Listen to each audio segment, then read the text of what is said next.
एक बार की बात है, एक लड़का था। उसका नाम सबल था, जो एक नगर में रहता था।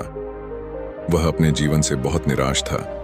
उनकी निराशा का कारण यह था कि वह अब तक अपने जीवन में कुछ नहीं कर रहा था। उसके माता पिता उसे ताने मारते थे कि आपके सभी मित्र कुछ न कुछ कर रहे हैं, लेकिन आप अभी भी घर बैठे हैं। दोस्तों के बीच भी अक्सर उनका मजाक उड़ाया जाता था। वह कहीं जाता तो लोग उससे पूछते कि आप क्या कर रहे हैं। उसे यह बताने में भी शर्म आ रही थी। वह कुछ नहीं कर रहा था। धीरे धीरे उसने रिश्तेदारों से मिलना जुलना कम कर दिया और लोगों से मिलना भी बंद कर दिया। वह ज्यादातर समय घर पर ही रहता है। वह अकेला रोता है और भगवान को कोसता है और अपनी किस्मत को दोष देता है। अब उसे अपना जीवन बोझ लगने लगा था। कभी कभी वह सोचता कि कब वह कुछ करने के योग्य बनेगा, और फिर वह सोचता कि जिंदा रहने से अच्छा मर जाना है। एक दिन वह अपने नगर की एक गली से गुजर रहा था। तभी उसने देखा कि एक उपदेशक दुख और परेशानियों पर उपदेश दे रहा है। वह भी उसी भीड़ में सबसे पीछे बैठ गया और गुरु के प्रवचन सुनने लगा।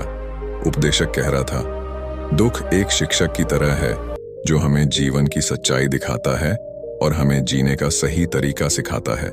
आप चाहें तो जिंदगी जीना भी सीख सकते हैं। गुरुजी उपदेश दे रहे थे कि तुम चाहो तो कुछ भी हासिल कर सकते हो, और अगर चाहो तो एक कोने में बैठकर रो सकते हो। इन सभी बातों को सबल ध्यान से सुन रहा था, लेकिन शिक्षक की यह बातें पसंद नहीं आई। उसने खड़े होकर कहा कि कुछ भी सिखाने से दुख दूर नहीं होता। इसमें केवल दर्द होता है। दुख की पीड़ा अनंत है। ऐसा लगता है कि इसके बाद कुछ होने वाला नहीं है। इससे कुछ भी फर्क नहीं पड़ता है। इसके सामने तो मौत भी छोटी लगती है। उपदेशक ने कहा, फिर तुम्हारा दुख क्या है? सबल ने उसके सामने अपनी सारी व्यथा सुनाई और पूछा, मेरे दुख का कोई उपाय है तुम्हारे पास? यह सुनकर शिक्षक मुस्कुराए और बोले, तुम उस दिन मेरे पास आओ जब आपके जीवन में वास्तविक दर्द हो। मैं आपकी समस्या का समाधान अवश्य करूंगा। यह कहकर गुरु वहां से चला गया। सबल ने सोचा, कहीं मेरा दुख नकली तो नहीं है? क्या मैं जिस दर्द से गुजर रहा हूं वह नकली है? मेरा दुख कोई नहीं समझ सकता। जब माँ बाप नहीं समझते तो गुरु क्या समझेगा? उनके दुखों से व्यथित होकर सबल ने एक फैसला लिया कि अब वह कुछ करेगा। सबल ने एक छोटा व्यवसाय शुरू किया, पर उसे सफलता नहीं मिल रही थी। लेकिन उसके घर वाले पूछते हैं कि क्या वह कुछ कोशिश कर रहा है। वह अपने व्यवसाय में लगा रहा और धीरे धीरे उन्हें सफलता मिलने लगी। फिर उसने गति पकड़ी और केवल 3 साल के अंदर ही वह एक बड़ा बिजनेसमैन बन गया। अब सबल के आसपास ऐसे कई लोग थे जो उसकी परवाह करता था, जो उससे प्यार करता था। अब उनके परिवार के सदस्य भी उसकी तारीफ करते नहीं थक रहे थे। दिन ब दिन उसके मित्रों की संख्या बढ़ती जा रही थी। अब वह अपनी जिंदगी से बहुत खुश था। उनके कुछ दोस्तों ने उन्हें सलाह दी कि जब आप एक बड़ा बिजनेसमैन बनकर बहुत खुश हैं, तो सोचिए आपको कितनी खुशी होगी अगर आप इस शहर और इस राज्य के सबसे बड़े बिजनेसमैन बन जाते हैं। कितने लोग आपसे जुड़ना चाहेंगे, आपकी कितनी बड़ी ख्याति होगी, और स्वयं राजा भी आपसे दोस्ती करना चाहेंगे और जरूरत पड़ने पर आपसे पैसे भी उधार लेंगे। दोस्तों की यह बात सबल के मन में घर कर गई। अब वह और पैसे कमाने की कोशिश करने लगा, लेकिन उसे यह सब बहुत ही जल्दी चाहिए था। वह समय बर्बाद नहीं करना चाहता था। उनका अधिकांश समय इन चीजों को प्राप्त करने में गलाने लगा। इसलिए वह ऐसे काम करने लगा जो सही नहीं था। उसने बड़ा उधार लेना शुरू कर दिया। उसके दोस्तों से पैसे की मात्रा और अधिक मुनाफा कमाने के लालच में वह अपने माल में मिलावट करने लगा। उसने अन्य व्यापारियों के खिलाफ भी साजिश रची और उन्हें डराया धमकाया। जैसा उसके दोस्त कहते थे वैसा ही करता था। वह इन तरीकों से ज्यादा पैसा कमा रहा था, पर अब उसके जीवन में पहले जैसा चैन न था। उनके मन की शांति गायब हो गई थी और वह रात को सो नहीं पाता था। वह हंगामे में रहता था। वह सब कुछ पाकर भी उन्हें किसी चीज में सुख नहीं मिल रहा था। एक दिन सबल अपनी गाड़ी में कहीं जा रहा था। तभी रास्ते में उन्हें उपदेशक का आश्रम दिखाई दिया। वह रुका और गुरु के पास जाकर बोला, संत, आपने मुझे मेरे पास आने के लिए कहा था जब मेरे जीवन में सच्चा दुख आता है। अब मैं बहुत दुखी हूं कि मेरी नींद हराम हो गई है। मुझे कहीं भी शांति नहीं मिल रही है। इस प्रकार सबल ने अपनी सारी समस्याएं गुरु को बता दी। गुरु ने कहा, जब तुम पहली बार मुझसे मिलने आए थे तब भी तुम किसी दुख में थे। आपने उस दर्द से क्या सीखा? सबल ने कहा कि सिर्फ सोचने और चिंता करने से कुछ नहीं होता। आपकी दृष्टि को सच करने के लिए यह कार्रवाई करता है। और सिर्फ काम करने से कुछ नहीं होता, परिणाम भी मिलना चाहिए। जब आपको लगता है कि आपका लक्ष्य हासिल नहीं होने वाला, तब राह में चाहे कितनी भी मुश्किलें आ जाएं, मन कितना भी निराश क्यों ना हो, कितना भी लगता हो कि अब कुछ नहीं होने वाला है, तभी विश्वास करें, मैं जो भी कर रहा हूं उसमें अवश्य सफल होऊंगा। लोग केवल सफल लोगों का सम्मान करते हैं। कोई कितना भी अच्छा क्यों ना हो, वह हमेशा लोगों की नजरों में बोझ बने रहते हैं। यह सब सुनकर उपदेशक मुस्कुराया और बोला, जब आपके पास है तो यह वास्तविक दुख नहीं है। अपने जीवन में वास्तविक दुख आए तब मेरे पास आओ, मैं उसे ठीक कर दूंगा। सबल ने जाते समय साधु को सोने के सिक्कों से भरा घड़ा भेंट किया। घड़े को देखकर गुरु ने कहा कि यह मेरे किसी काम का नहीं है, उस पेड़ के नीचे गड्ढा खोदकर गाड़ दो। सबल ने घड़े को पेड़ के नीचे दबा दिया, जैसा कि गुरु ने बताया, और वहां से चला गया। कुछ दिनों से कारोबार ठीक चल रहा था, लेकिन व्यापार के गलत तरीके के कारण धीरे धीरे उसे व्यापार में घाटा होने लगा। उसकी सारी दौलत धीरे धीरे खत्म होने लगी और एक दिन ऐसा भी आया जब उसके पास कुछ भी नहीं बचा और उस पर कर्ज का बोझ चढ़ गया था। परंतु वह निश्चिंत था, क्योंकि उसने अपना सारा कर्ज अपने दोस्तों से लिया था। उसने सोचा कि उसके दोस्त बुरे वक्त में उनके साथ खड़े रहेंगे, लेकिन ऐसा कुछ नहीं हुआ। जैसे ही बुरा वक्त आया, दोस्त पहले उससे कर्ज मांगने लगे। अगर उसने कर्ज नहीं लौटाया, उन्होंने उसे जान से मारने की धमकी भी दी। उनके सभी शुभचिंतक और प्रियजन उससे दूर हो गए। उसके दोस्त, जो उसके साथ मस्ती किया करते थे, अब उससे दूर भाग रहे थे।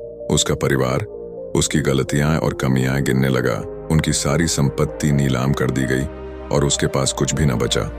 जब उसने अपने पिता से मदद मांगी, पिता ने कहा कि मेरे पास थोड़ी सी संपत्ति है, मैं तुम्हारी मां को क्या कहूंगा?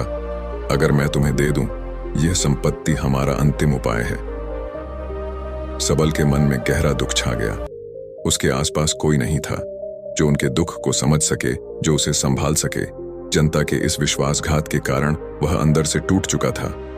वह सोचने लगा कि अब जीने का क्या मतलब है, अब मौत ही मेरा सहारा है। वह आत्महत्या करने के लिए पहाड़ी पर जा रहा था। तब से उसे याद आया कि उस शिक्षक ने उससे कहा था, मेरे पास आओ जब तुम्हारे जीवन में वास्तविक दुख हो। सबल गुरु के पास गया और अपनी सारी व्यथा सुनाई। आंखों में आंसू लिए उसने कहा, हे गुरुजी, मेरे दुख का निवारण कीजिए। गुरु ने कहा, जब जीवन में असली दुख होता है तब मेरे पास आ जाना, मैं इसे जरूर ठीक करूंगा। सबल ने कहा कि ये क्या हो रहा है, मेरी जिंदगी में अभी दुख नहीं है, तो आखिर असली दुख क्या है? गुरुजी ने सबसे कहा कि पहले आप मुझे बताओ, आपने अपने दुख से क्या सीखा?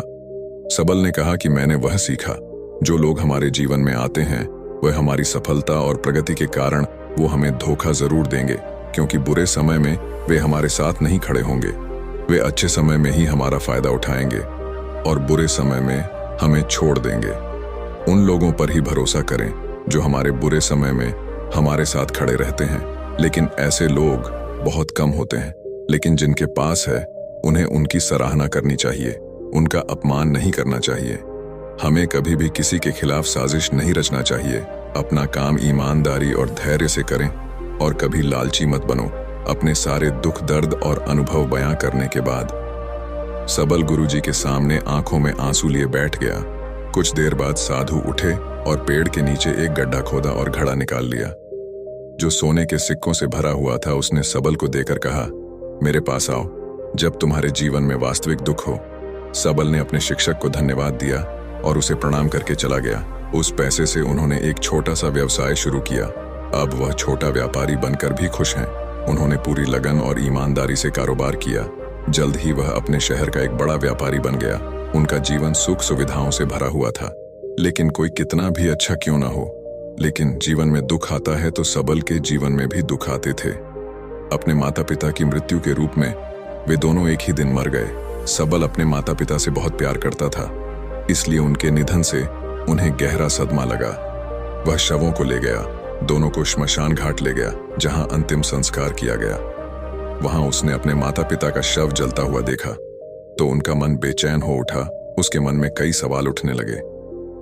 वह घर वापस आ गया, इसलिए उसने अपने माता पिता के घर और संपत्ति को देखा जिसके लिए उनके पिता हमेशा लड़ते रहे। आज जो छूटा पड़ा है, जिन्होंने इसकी देखभाल की, इसके लिए लड़ने वाले इस दुनिया से चले गए। उसके पिता ने जो कुछ कमाया वह सब यहीं रह गया। एक दिन पहले तक उसके पिता मारपीट करते थे किसी के साथ उसकी संपत्ति के लिए। आज वो खुद इस दुनिया से चले गए। उसका मन ऐसे अनेक विचारों के बवंडर में था। वह अंदर से अकेला और डरा हुआ महसूस कर रहा था। वह खाली महसूस कर रहा था। उसे लगा कि कुछ है, वह समझ नहीं सका। इसलिए वह गुरु के पास गया। उसे देखकर गुरुजी ने कहा, क्या जीवन में कोई दुख है? सबल ने कहा, वैसे तो जीवन में कोई दुख नहीं है, सब कुछ अच्छा चल रहा है, लेकिन आज मेरे माता पिता का देहांत हो गया है। मैं इस घटना से बेहद दुखी और परेशान हूँ। गुरुजी ने कहा, इसमें दुखी होने की क्या बात है?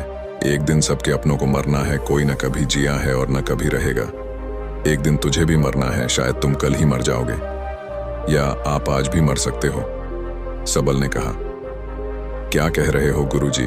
मैं भी मर जाऊंगा, लेकिन मैं अभी जवान हूं। गुरु ने कहा कि सब जी रहे हैं इस भ्रम में कि मृत्यु केवल दूसरों को आती है, बड़ों के पास ही आती है। लेकिन जवान और बूढ़े मर जाते हैं, बच्चे मर जाते हैं। मौत का उम्र से कोई लेना देना नहीं है। ये सभी को प्रभावित करता है। मास्टर जी की ये बातें सबल के मन में घर कर गईं और वह चुपचाप चला गया। लेकिन उसका मन अभी भी बेचैन था। वह खाली महसूस कर रहा था। वह सारा दिन अपने बारे में ही सोचता रहा कि वह कौन है, वह इस दुनिया में क्यों आया है।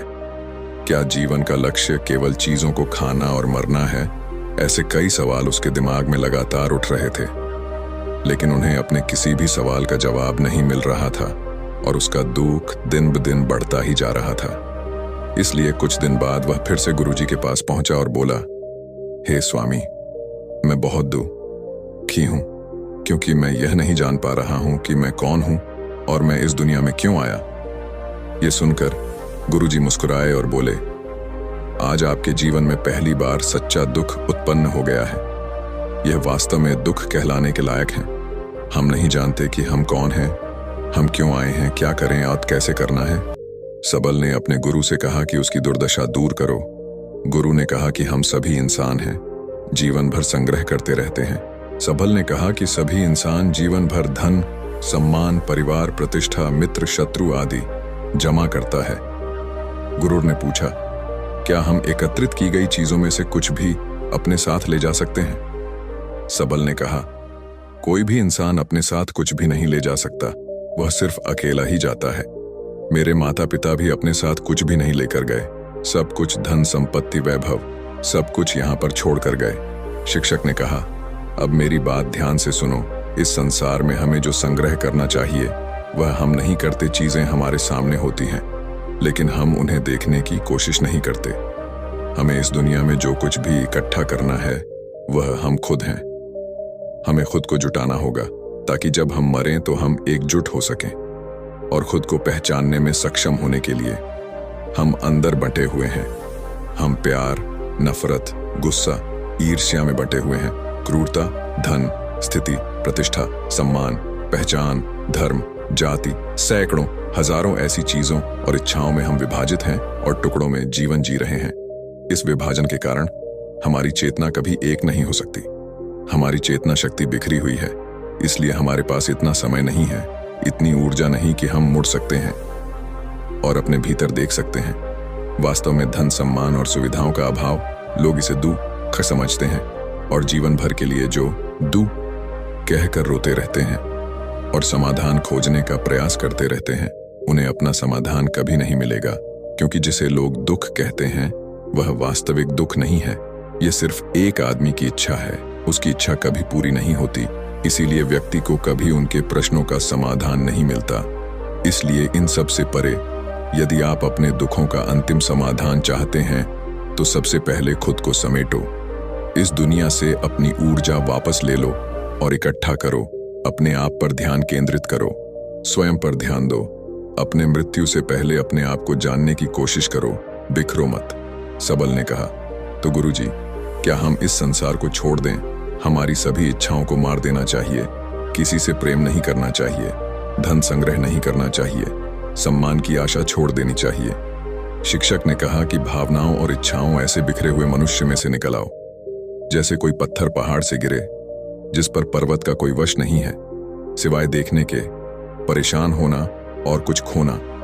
वैसे ही बिखरे हुए मनुष्य की इच्छाएं बेकाबू और दर्दनाक हैं। उसका अनियंत्रित मन इच्छा करता रहता है और कल्पना करता रहता है और यह दुख देता है। लेकिन जब एक व्यक्ति अपने मन को एकत्र करता है तो वह जो कुछ भी करता है वह उसके नियंत्रण में होता है। फिर उसकी इच्छा से इच्छाएं भी उत्पन्न होती हैं। सबल ने कहा कि आपने मेरे असली दुख का समाधान कर दिया। आपका बहुत बहुत धन्यवाद। अब से मैं खुद को समेटने, खुद को तराशने की कोशिश करूंगा। गुरुजी ने कहा कि मानव शरीर में बहुत ऊर्जा और शक्ति है, लेकिन यह फालतू के कामों में बटा हुआ है, बेकार की बातों में लगा हुआ है। यह एक बहुत ही शक्तिशाली मशीन की तरह है। एक बच्चे के हाथ में रखा जा रहा है और वह बिना सोचे समझे अपनी शक्ति बर्बाद कर रहा है और बिना किसी नियंत्रण के। इसीलिए इस शक्ति पर ध्यान दें, अपनी चेतना, और इसे इकट्ठा करें। सबल को अपने प्रश्नों का उत्तर मिल गया। उसने अपने गुरु का शुक्रिया अदा किया और चुपचाप चला गया। दोस्तों, उम्मीद है आपको यह कहानी पसंद आई होगी।